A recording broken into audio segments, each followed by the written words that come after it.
অন্তর্বর্তী সরকারকে ৪৮ ঘন্টার আলটিমেটাম দিয়ে আন্দোলন স্থগিতের ঘোষণা দিয়েছেন বিএনপি নেতা ইশরাক হোসেন। বৃহস্পতিবার বিকেলে কাকরাইলে উপস্থিত হয়ে এই ঘোষণা দেন তিনি। এ সময় আসিফ সহ ছাত্র উপদেষ্টাদের পদত্যাগের দাবি থেকে সরবেন না বলে জানান ইশরাক।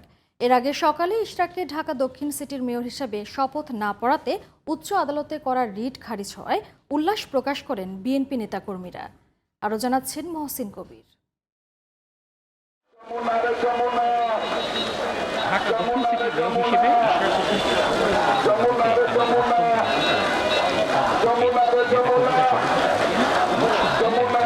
এ সময় বৃষ্টি উপেক্ষা করে তারা বিভিন্ন স্লোগান দিতে থাকেন। বন্ধ হয়ে যায় যান চলাচল। বেলা 11:15টার দিকে উচ্চ আদালত ইশরাকের শপথ পড়ানোর বিরুদ্ধে করা রিট আবেদন খারিজ করে দিলে উচ্ছ্বাসে ফেটে পড়েন বিএনপি নেতাকর্মীরা।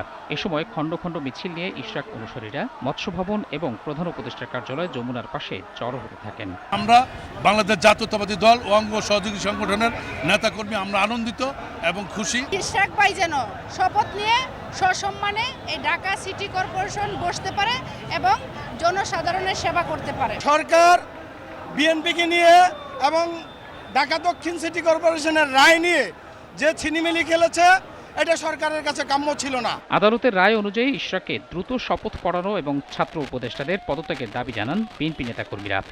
দাবি আদায় না হওয়া পর্যন্ত রাজপথে থাকার ঘোষণা দেন তারা। আমরা সেই রায়কে স্বাগত জানাই।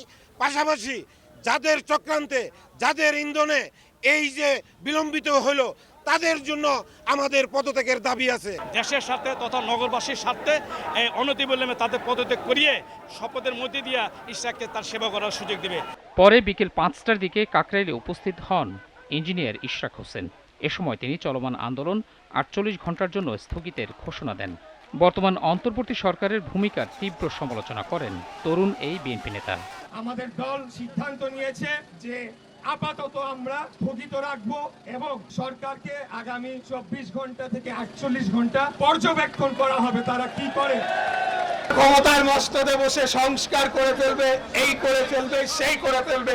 প্রথম কাজটি তো ছিল যারা এই জুলাই আগস্টে আহত যোদ্ধা তাদের পুনর্বাসন করা। তাদের আমাদের বাংলাদেশ জাতীয়তাবাদী দল সরকার ক্ষমতা গঠন করলে সকল জুলাই আগস্টের যারা আহত যোদ্ধা রয়েছে তাদেরকে পুনর্বাসন আমাদের দল থেকে আমাদের নেতা নিজে করবে ইনশাআল্লাহ। পরে বিএনপি নেতাকর্মীদের নিয়ে কাকরাইল ত্যাগ করেন তিনি।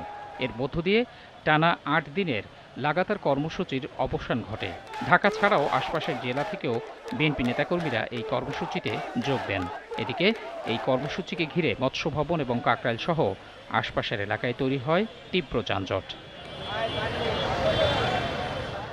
মহসিন কবির, জিটিভি নিউজ, ঢাকা।